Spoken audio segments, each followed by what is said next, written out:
salita ng Panginoon. For our meditation this morning, I'd like us to turn in Luke chapter 1. Luke chapter 1 is very long, so we will just have verse 5 to 7.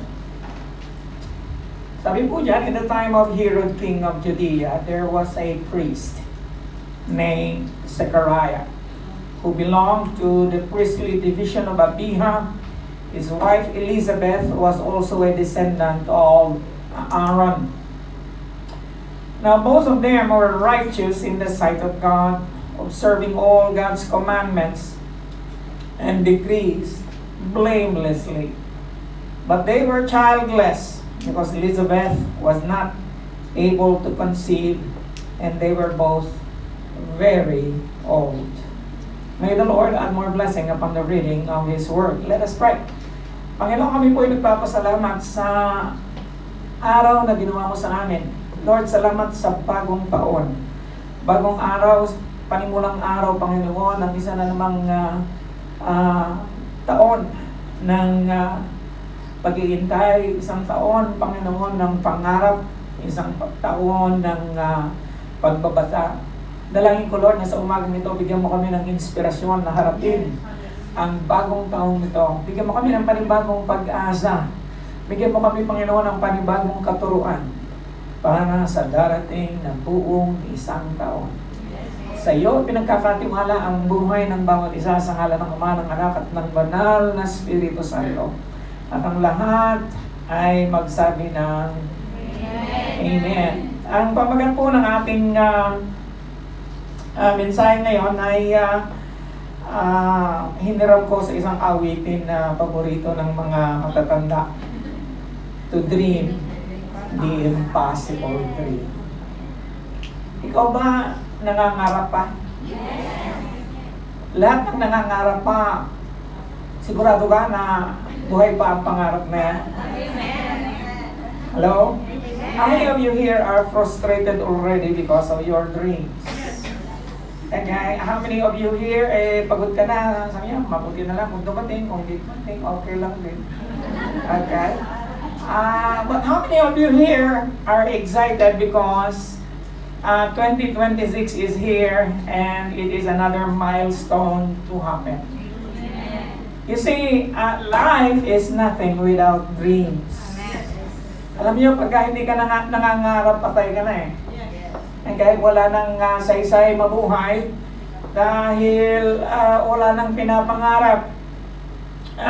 Alam niyo, itong dream na sinasabi ko sa inyo ngayon, the impossible dream, and yet we dream it. Okay? Ay hindi ito yung dream na napapanaginipan mo. Hindi ito yung dream na ikaw ay tulog. In fact, ito yung dream na ikaw ay gising. Now, sabi po ni Edgar Allan Poe, those who dream by the day are much more awake or aware than those who dream by night. So, mas mainam ang nangangarap ka na gising. Maliban na lang kung, nagdi-daydream ka. Okay, ibang klaseng dream din yun. That's not the kind of dream I want you to dream. The dream that I want you to dream this morning is a yearning of the soul. The dream that I like you to dream today is a dream of desire. Desire that is not filthy. Desire that is an ambition to please God. Minsan ang Diyos ang nagbibigay ng pangarap na yon sa puso ng bawat isa. And I pray that this morning the Lord will place in your heart a dream. Now in the text that we have read, we have here a character named Zechariah. Hindi rin siya kaila sa inyo, nakailang beses din akong nag-preach sa bahaging ito. Ngunit ito naman ay another angle that I want to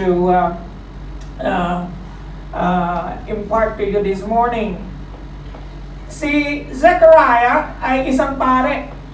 And madalas, isa lang yung nakikita natin na dream niya. Yun ay ang magkaroon ng anak. Okay? Na alam natin na kung ikaw ay may asawa at wala ka pang anak, alam nyo, parang hindi ka fulfilled in life kung wala kang anak. And you dream one. I'm not referring to you anyway. When I first got married, and wala naman akong second marriage, but when I first got married, first year pa lang, nangangarap na akong magkaroon ng anak. And so, God granted me a wish. Hindi na siya naulit pa. Gusto ko ulit magkaroon ng anak, but we haven't. Hindi na kami nagkaroon. And yet, there are dreams na ipinapanganak. Okay? Ipinagbubuntis po ang isang bagay na dinidesire natin. And sometimes, it doesn't come by in 9 months, but in many years. Hello? Kung minsan may mga pangarap tayo na hindi nangyayari sa isang taon, ngunit nangyayari sa maraming taon. Si Zechariah, hindi lang yun ang dream niya. Mamaya, makikita nyo, mayroon siyang another dream. And gusto ko lang i-encourage ka ngayong umagang ito, you are never too old to set another goal or to dream a new dream. Won't you believe na I am dreaming of another dream? Okay, actually, napakarami ko pang mga pangarap na hindi natutupad. And I believe some of them are not going to come true anyway. But I suddenly realized that sometimes our dreams will be fulfilled by another. Okay? Minsan ang anak mo ang magpo-fulfill ng iyong dream. Pero mas mainam na mangyayari ang dream na yon sa panahon mo. Sabihin mo sa katabi mo, may pag-asa ka pa kaya?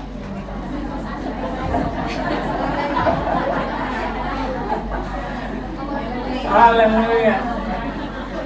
Alam niyo, si Zechariah is too old already to bear children.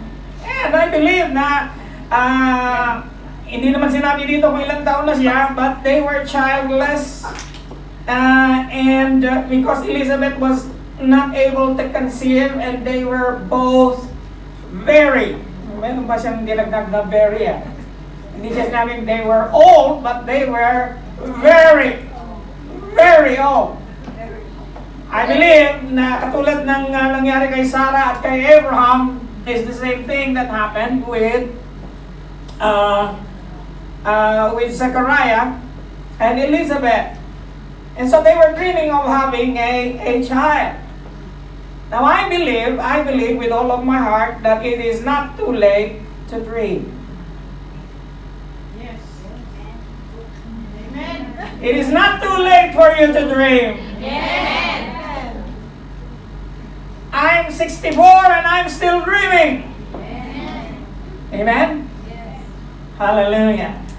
Now, there is a key in the Bible about dreams. Sabi diyan, delight yourself in the Lord, and He will give you the desires of your heart. The key is delighting. I want you to make the Lord delighted in your life this year. Na pasayahin mo ang Diyos. Bigyan mo siya ng kagalangan sa iyong pamumuhay.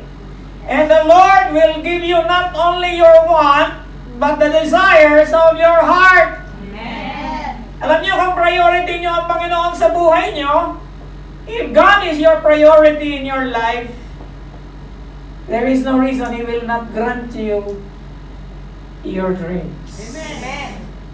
Hallelujah. And so, this morning, dream your dreams. Ask God to help you. God will pour overflowing grace and divine power upon your life to accomplish your dream. Okay?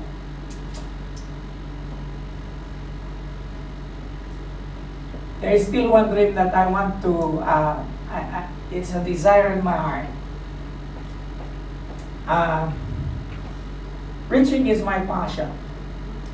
And I am dreaming that somehow, bago ako kunin ni Lord, I will be able to speak in a national convention. Amen. Amen? I have spoken already in a district-wide convention. And I pray that the Lord will grant me that desire. Ewan ko, desire ko lang siya. Mangyari mabuti, sa ikalulugod ng Panginoon at ikaluluwa natin niya, I still desire to achieve that in my life. I don't know how that is going to happen. But God knows. Alam niya kung paano niya gagawin at bibigyan ng katuparan ang mga panaginip na yun. Now, sabi ko kanina, 3 ang pangarap ni Isaiah. Okay? 3 ang kanyang dream. Ang alam lang natin na dream niya is magkaroon ng anak. Di ba? Kasi yun ang tahasang sinasabi nito. It is explicitly sinabi dito na sabi ng anghel sa kanya, your dream, okay, your prayers have been answered. Alam niyo, pagka may dream ka, lagi mo pinag-pray yun. Okay, here's another key to the fulfillment of your dreams. Don't just desire it. Pray about it. Mention it to the Lord in prayer. And God, huwag mo sabihin na, alam na ni Lord, ang gusto kong mangyari sa buhay ko eh. It doesn't happen that way. It doesn't happen that way. You should pray. And so, alam natin na ipinagpipray pa rin ni Zechariah at ni Elizabeth na magkaroon sila ng anak kahit na very old na sila. Okay? And yet, tingnan nyo, nung magkakaroon na ng katuparan, sabi ng anghel kay Zechariah, your prayers have been answered. And so, maliwanag na isa lang ang dream nila. But suddenly, the Lord just gave me an insight while I was doing this, that Zechariah has another dream. Okay? Now, and regarding this dream, may 4 na bagay na nais kong ibahagi sa inyo. And as I tell you these 4 points, ay makikita nyo na mayroon pang 2 pangarap si Zechariah. Okay? Number 1. Unang-una sa lahat, to dream the impossible dream, we have our limitations. Okay? Once, when Zechariah's division was on duty, he was serving as priest before God. And he was chosen by lottery. Okay? By lot. Alam niyo yung lottery? Yes. Ano ang pinakasikat na lottery sa atin sa Pilipinas ngayon? Loto pa rin. High alay noong unang panahon. Okay? He was chosen by probably a tampiolo or what? According to the custom of the priesthood, to go into the temple of the Lord and burn incense. And when the time for the burning of the incense came, all the assembled worshipers were praying outside. Now, here is something na hindi mo malalaman hanggang hindi ka nagsi-search. Hanggang hindi mo binubuksan ang iyong commentary. Ganito po ang sinabi sa President Austin. Burning incense in Zechariah's time is a once in a lifetime opportunity. Imagine kung ikaw ay pare. Okay? Imagine kung ikaw ay pare, tapos hindi ka nakapag-serve sa temple in your lifetime.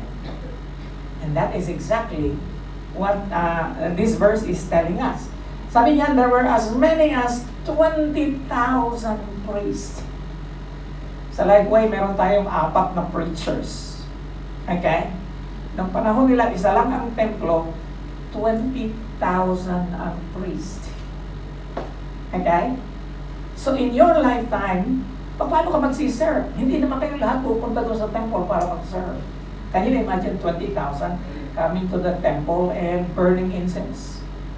It's not possible. Only one person is going to enter the holy place and serve as the one who is going to offer incense on the altar of incense. And so sabi dyan, for Zechariah to be chosen by a lottery or lot are nothing for God. Beloved, we need to remember the truth that God is 100% in control of your life. If God is going to let you win by a lottery, He will let you win. Kaya lang, huwag kang tataya sa Mark 6. Hindi yun ang ibig kong sabihin. You understand? Hallelujah.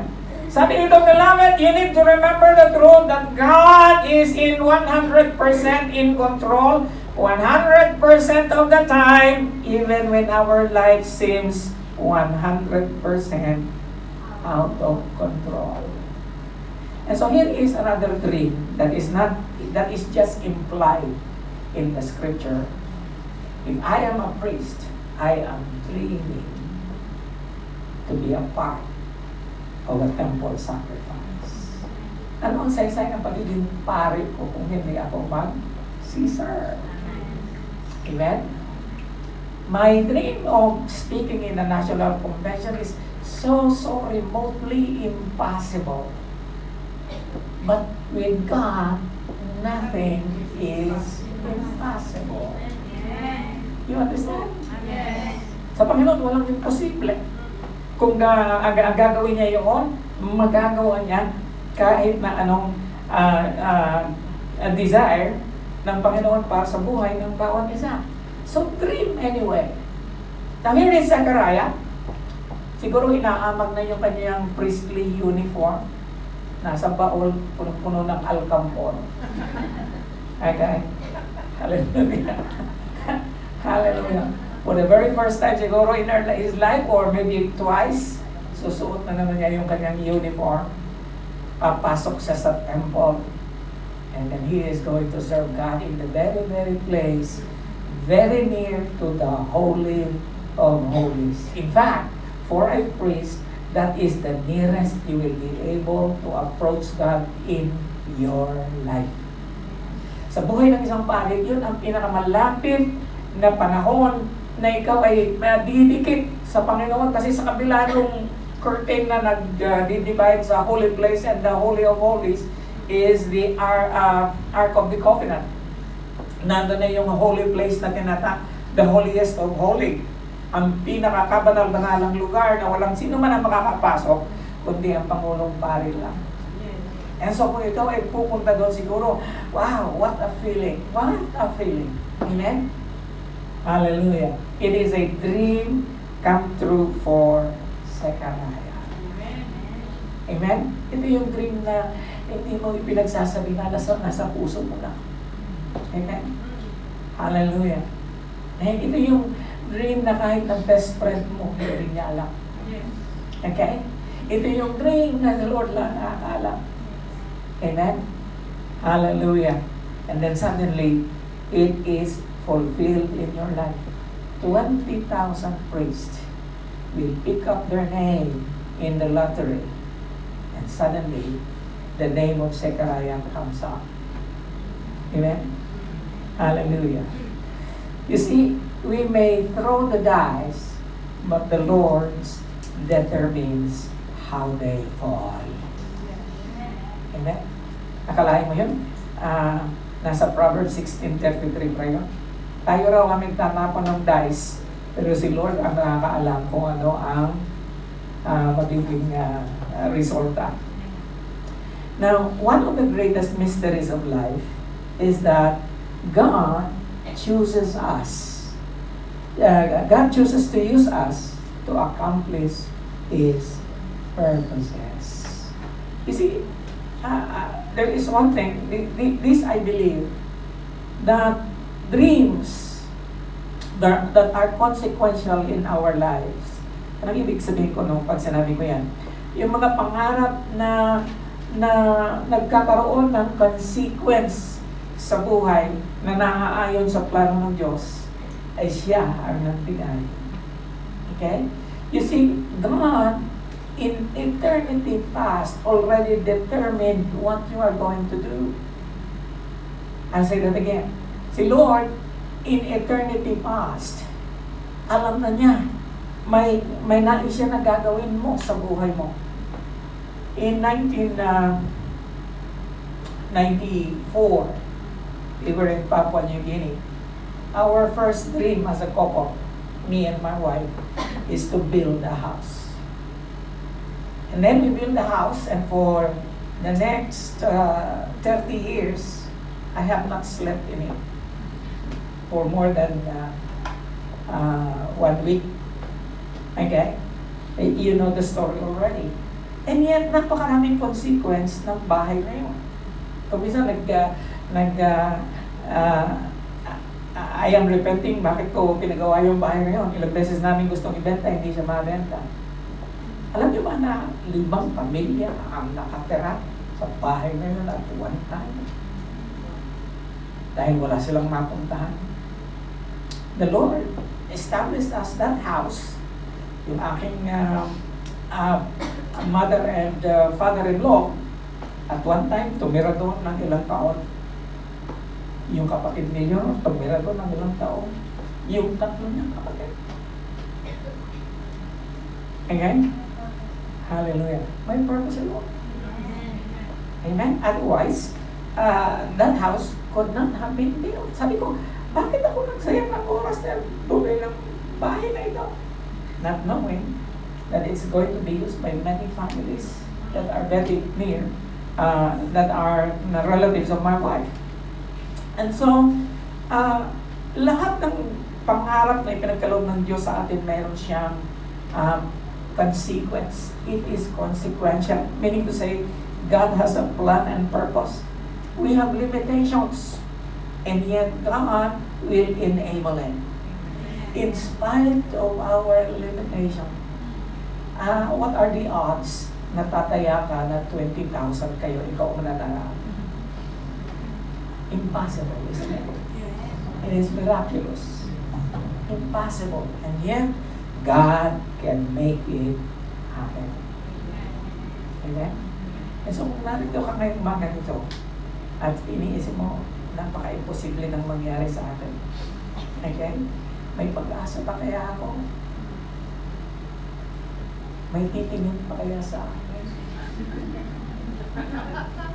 Ay, wala akong ibig sabihin, ha? Kayo ang nagbibigay ng kawalan.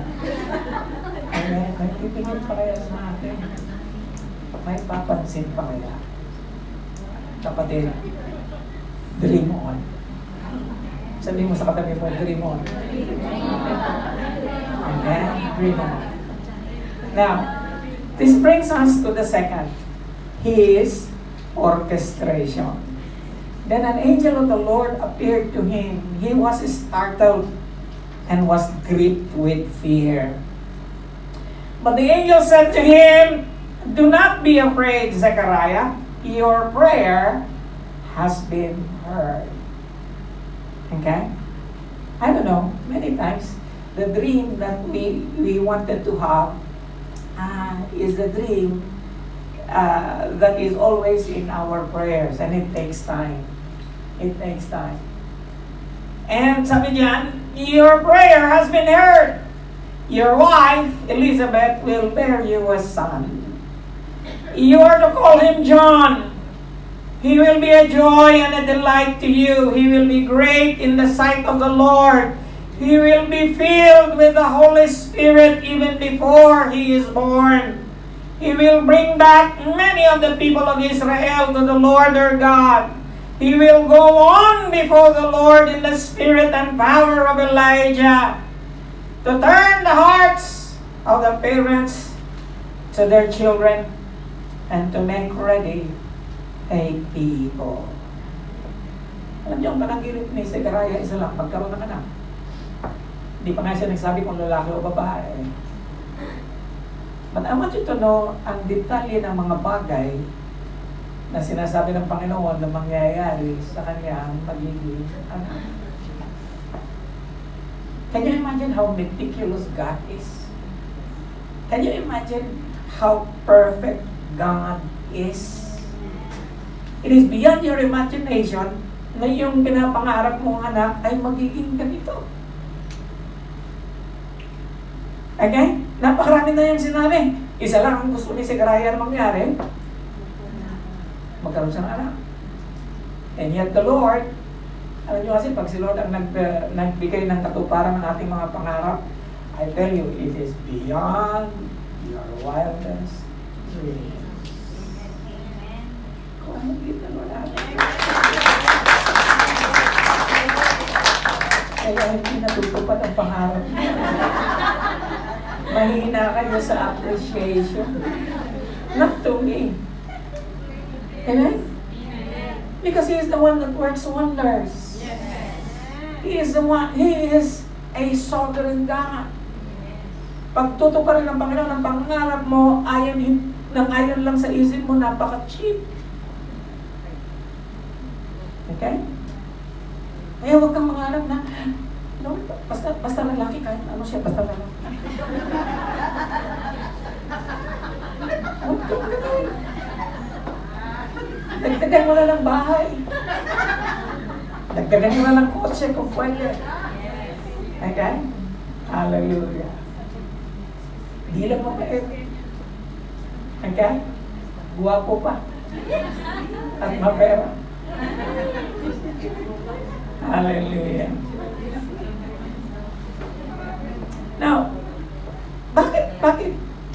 bakit matagal tuparin ng Panginoon ng ating pangarap? Sana yung pangarap natin post-bottom lang, lalabas makagad. Hindi eh. Tingnan nyo hindi lang naman si Zechariah ang nangarap. Meron tayong dreamer, di ba? Si Joseph, dreamer. Now, look at a commentary in the book of Psalm about Joseph. Until the time come to fulfill his dreams, the Lord tested Joseph's character. Okay? And so, si Lord, tinitest niya yung ating character. Alam na ni Lord ang mangyayari pagka kinabukasan nandiyan na kaagad yung hinihiling mo. Amen? Alam na ni Lord na tayong mga tao ay napakadali nating ma-overwhelm. And when we are overwhelmed, we forget. Okay? And alam ng Panginoon ang ating puso. And so, it takes time to test. Amen? Hallelujah.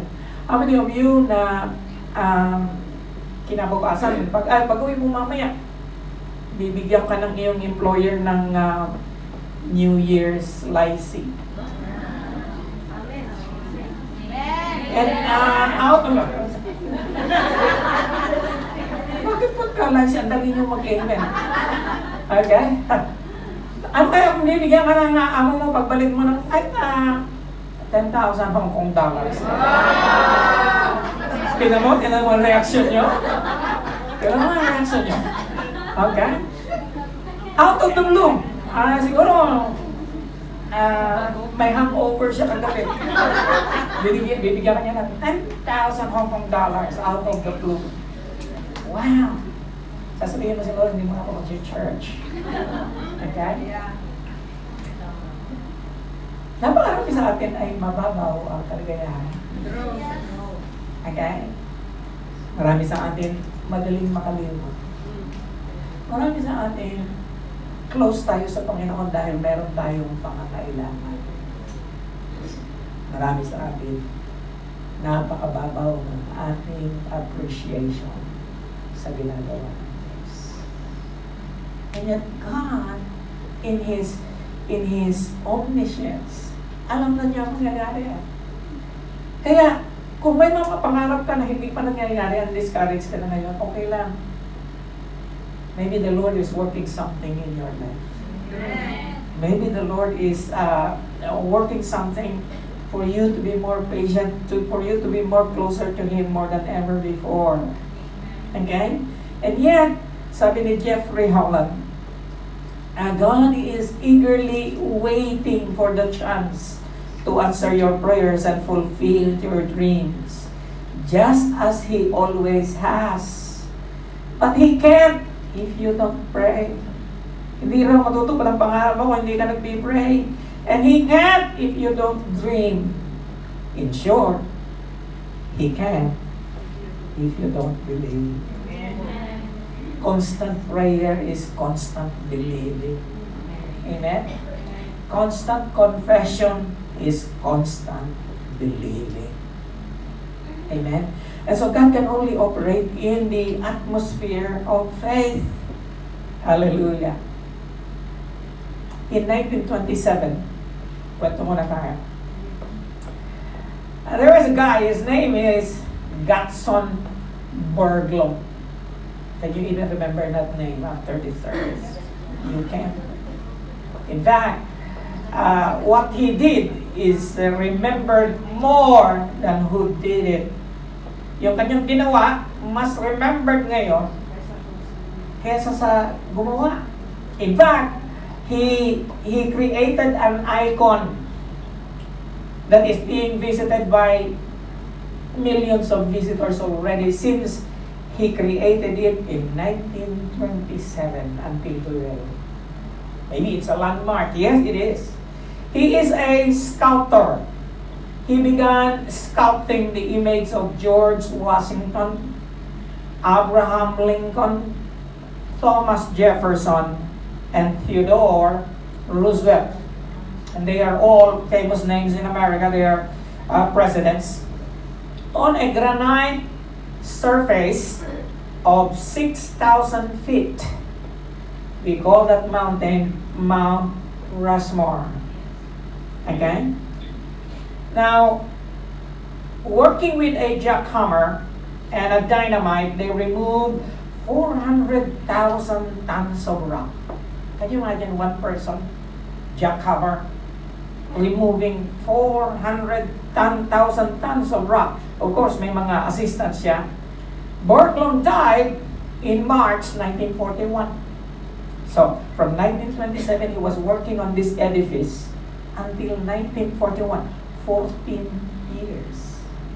His dream was finished. The same year he died, his son finished it. Parang finishing touches na lang yung ginawa ng kanyang anak who also became a sculptor. 14 years after it was begun. You see, if you haven't seen it yet, that is an iconic site. And if you go to the United States, there is a place there. The tourists would come and visit it. They admire the edifice. They admire this landmark, and yet nobody knows the name of the sculptor who did it for 14 years. In the same manner, minsan natin mga pangarap, isa lang ang gusto ma-accomplish ni Lord sa pangarap mo at sa pangarap ko. Hindi na maling hindi ka makilala. Isa lang ang purpose ni Lord, para ma-glorify siya. Amen. And that's the reason why God is able to do far more than we would ever dare to ask or even dream of, infinitely beyond our highest prayers, desires, thoughts, or hope. By the way, since 1927 or since 1941, that this edifice has been completed, until now it stands there. A memorial to a dream of one guy. Hallelujah. God also has a memorial of the dreams that we create even today. What is your dream? Tanyo, kaya wala kayong na-achieve minsan sa buong taon. Kasi nga, wala kang dream. Okay? Siguro mag-dream ka na at the end of 2026, meron kang 1,000,000 piso.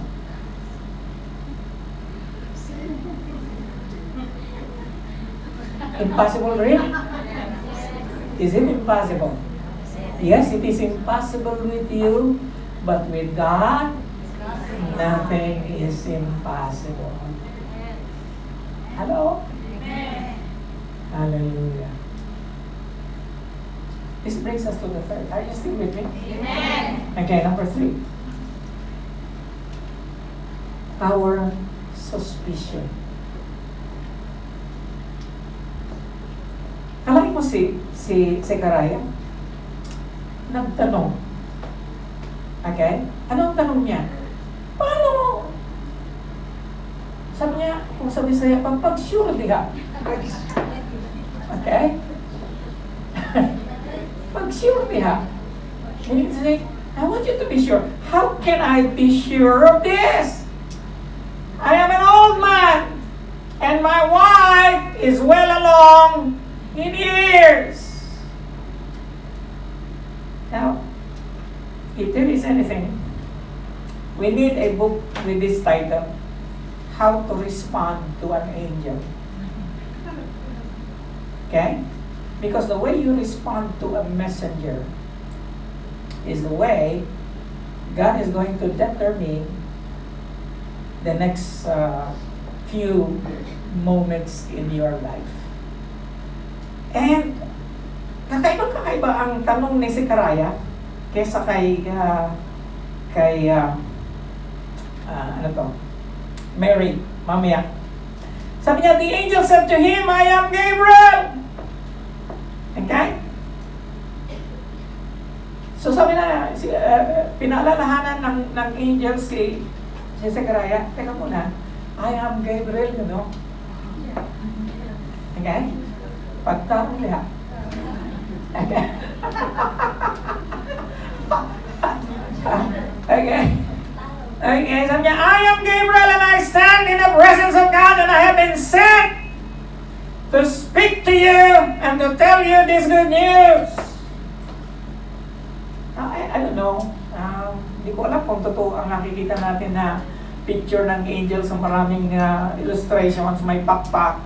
And certainly, may dalawang pakpak yon kung angel nga siya. Pero maaaring wala rin. Siguro kung may pakpak siya, mas lalong naniwala si Zechariah. Hindi pa rin siguro siya maniniwala. Kasi nga, ang nakikita niya ay yung kanyang limitation. You understand? And many times, the very thing that hinders our dreams are our self-image. We look at the mirror and say, pangit ka. Okay? And that's the reason na bili ka ng bili ng kung ano-ano, ipinapahit mo. Okay? Bili ka ng bili ng pampakulay niyan. Hallelujah. Bibili ka ng mga bling-bling para isabit siya. Okay? And suddenly you realize it doesn't make any difference. Okay? Hallelujah. Hindi ako may sabi niya na tiraw. Ikaw may sabi niya. I am Gabriel, I stand in the presence of God and I've been sent to speak to you and to tell you this good news. And now you will be silent. Eto na.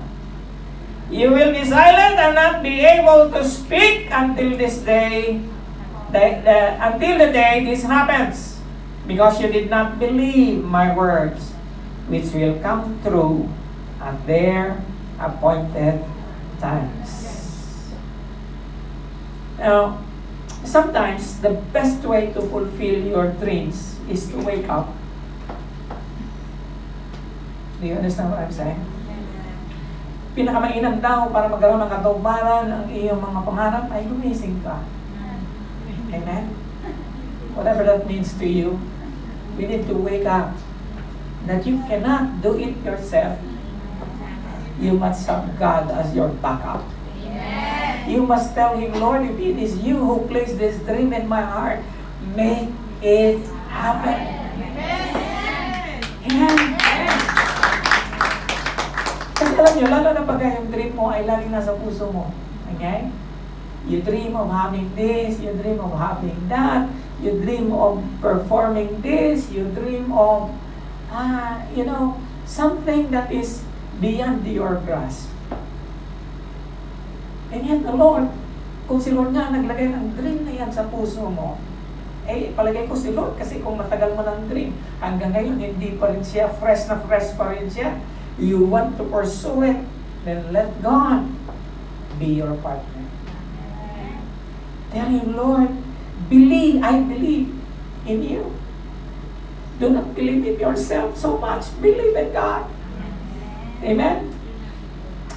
Si Thomas Jefferson, sabi niya, wake up! Dream!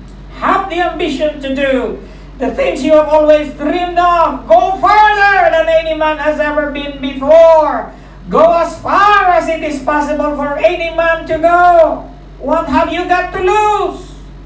Nothing can stop the man with the right mental attitude from achieving his goal. Nothing on earth can help the man with the wrong mental attitude. What is wrong with you? Attitude. Much of what is wrong with us is our perspective. Amen? Change your perspective and you change your destiny. Amen? Hallelujah. Marami sa amin may bad attitude eh. A bad attitude is like a flat tire. You can't go anywhere until you change it. Amen? Marites ka noong 2025, stop it! It doesn't bring you anywhere. It always gives you trouble. Hallelujah.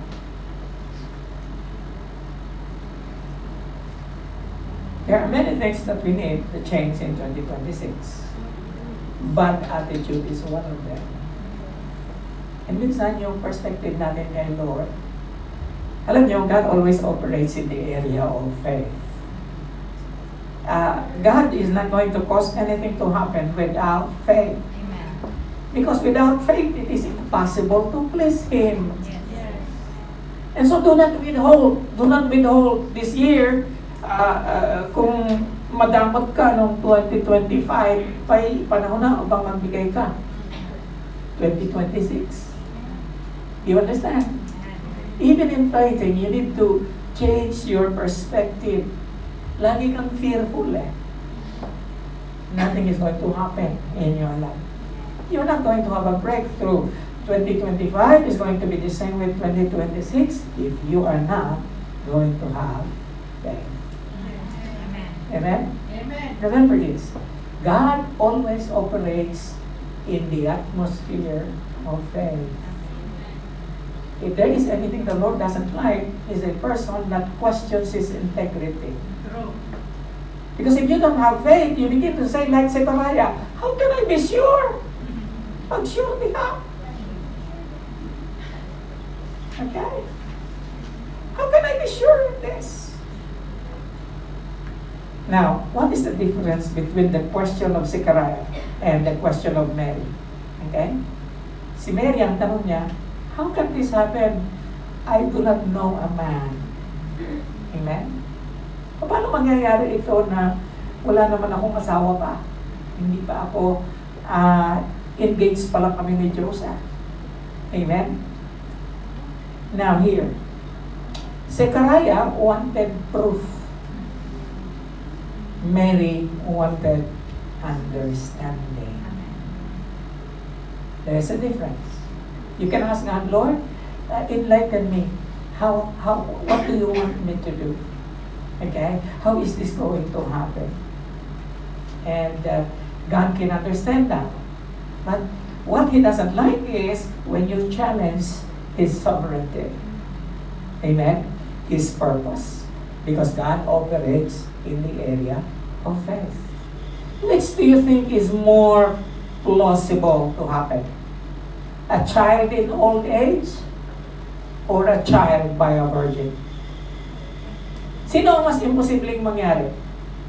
Ang anak sa katandaan or ang anak ng isang perhen?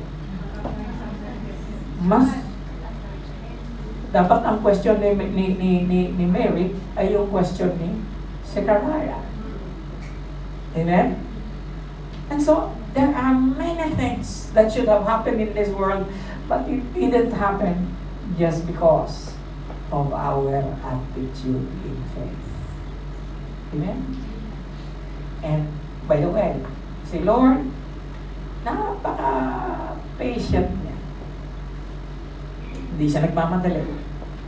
Iintay niya hanggang nasa right attitude of faith. Gusto mo lang breakthrough in 2026, you better change your attitude. You better change your attitude towards the church. You better change your attitude towards your pastor. Okay? Hello? Nangyari sa inyo dyan, masama lang loob sa akin. Okay? Hello? Okay? You better change your attitude towards me. I don't know. I'm not saying that because I'm your pastor. I'm saying that for your good. Okay? If the Lord has sent me here for the last 30 years, and I think hindi naman siguro siya nagkamali. Amen? And so in James chapter 1 verse 6, when you ask, you must believe and not doubt, because the one who doubts is like a wave of the sea, blown and tossed by the wind. Last na tayo. Nakasabi sa katabi mo. Last na. Okay? Is revelation. Fast forward na tayo. Nanganak na si Elizabeth. His father Zechariah was filled with the Holy Spirit and prophesied. Now here is another dream. What is the other dream? Sabi ko kanina, tatlo ang dream ni Zechariah, di ba? Ito yung third dream. Praise be to the Lord, the God of Israel, because He has come to His people and redeemed them. He has raised up a horn of salvation for us in the house of His servant David. Who is Zechariah referring to? Was it John the Baptist or someone else? Remember, Zechariah and Elizabeth is not of the house of David. They are the house of Aaron. So who is he referring to? The Lord Jesus Christ. And why would he refer to the Lord Jesus Christ na ang ipinanganak ay si John the Baptist? Because he has no control anymore. Why? He was filled with the Holy Spirit and prophesied. You see, when you prophesy, it is not you speaking anymore, but what God placed in your heart coming out of your mouth. Amen. Saying, praise be the Lord, the God of Israel, because He has come to His people and redeemed them. Who is the Redeemer? Jesus. Hallelujah. He has raised up a horn of salvation for us. Who is the horn of salvation of Israel? Go ahead. Jesus. In the house of His servant David. Now, what is the third dream of Zechariah? The third dream of Zechariah is this. Para hindi na tayo magtagal. Just like many other Jews during his time, they are dreaming of the coming of the Messiah. If you are a priest, isa lang ang desire mo na mangyari, na sa kapanahunan mo ay darating ang ipinangakong Mesiyas. And that is the cry of a Jew from the time of Malachi all the way to the New Testament. That is the cry of the whole people of Israel for 500 years. Lord, send the Messiah. Lord, send the Messiah. Amen. Can you imagine God fulfilling the dream of Zechariah? 3 in 1. 3 in 1 go. To have a son, to be able to serve in the temple, and to see the promised Messiah. Amen?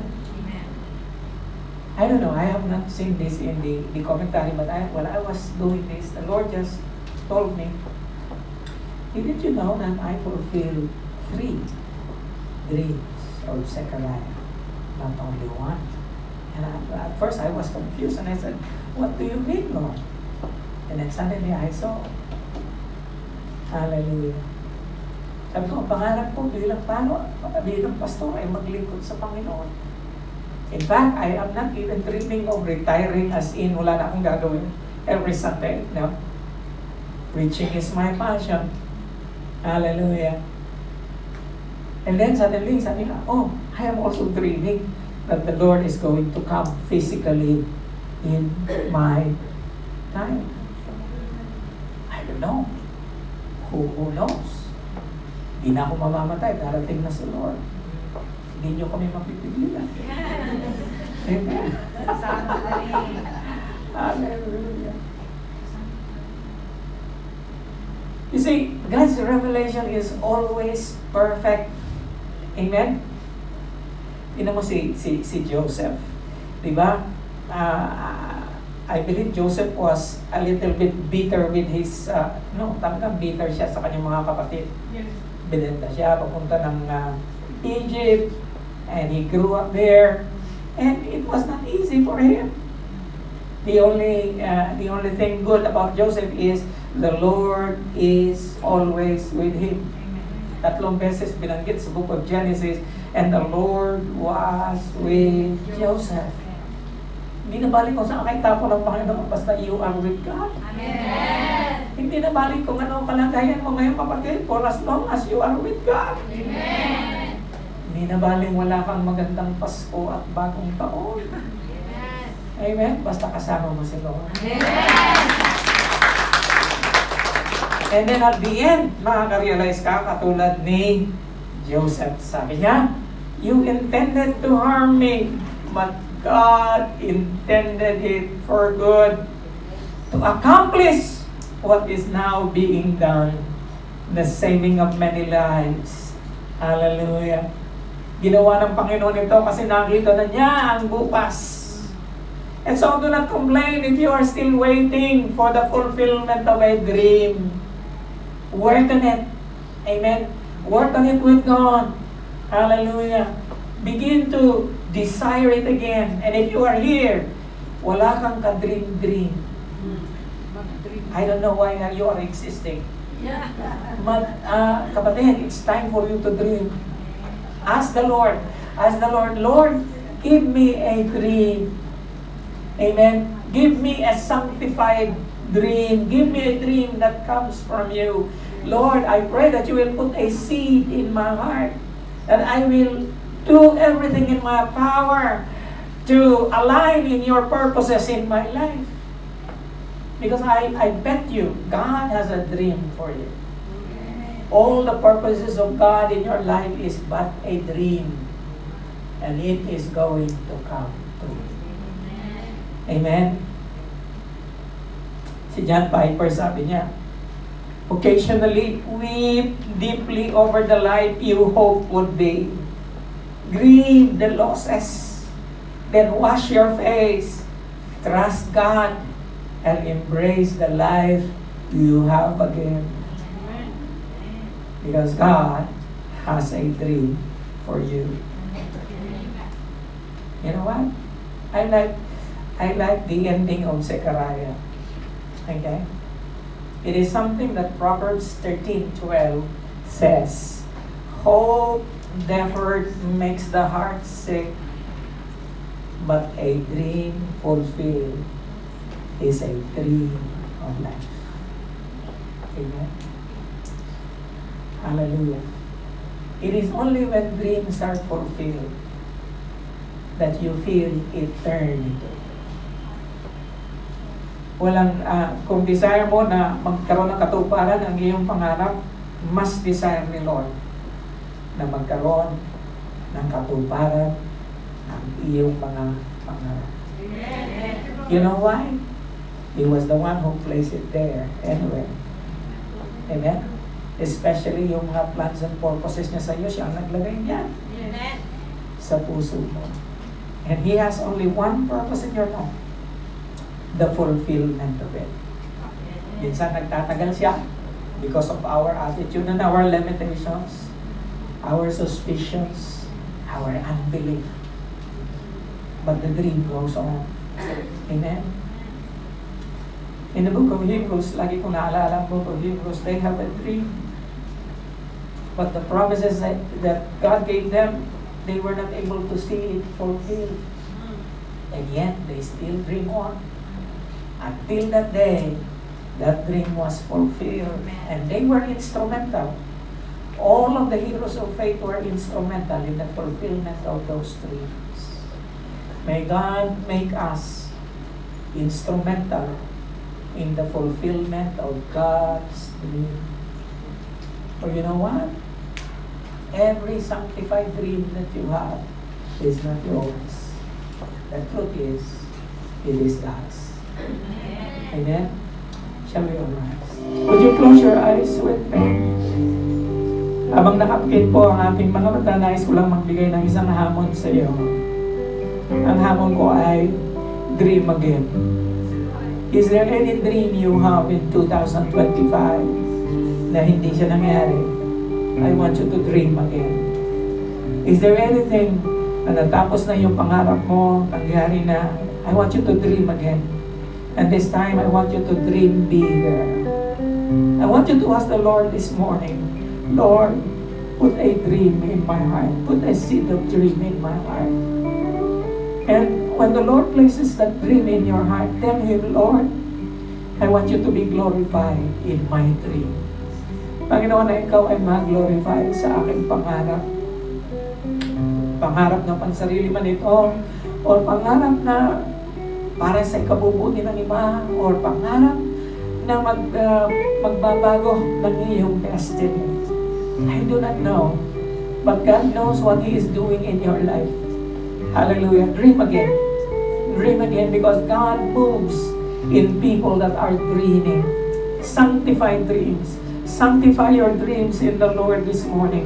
Just tell Him, Lord, I know my purpose ka sa buhay ko. I just want you to put that purpose in my heart right now. And let me dream it. Let me pray over it. Let me put my all of my strength, Lord, in the fulfillment of that dream. And help me, Lord, to realize that dream for the glory and honor of your name. If you are here, you are struggling. Hallelujah. Dream. Dream. Put it in your heart.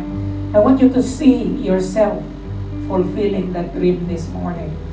Hallelujah. Marahil ay napaka-imposible sa ngayon ang pangarap na yon, ngunit alam ng Diyos ang kanyang ginagawa. Would you dream it? For His glory. Would you dream it? Hallelujah. For His glory. And so if you have one, kung may dream ka kayo umaga nito, would you lift up your hands? Hallelujah. Lift up your hands. Let us offer that dream to the Lord. Nasabihin mo sa Kanya, Lord, this is my dream. This is my dream. Maybe that dream is for your children. Lift your hands up. Maybe that dream is for your retirement. It's okay. Lift up your hands to the Lord. Sabihin mo sa Kanya, Lord, bigyan mo ako ulit ng kagalakan na managinip para sa iyo.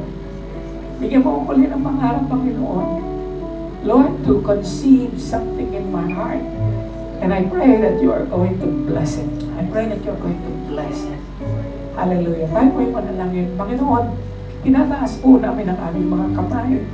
Sapagkat alam namin, Lord, na ang lahat ng aming mga panaginip, napaka-imposibleng mangyayari.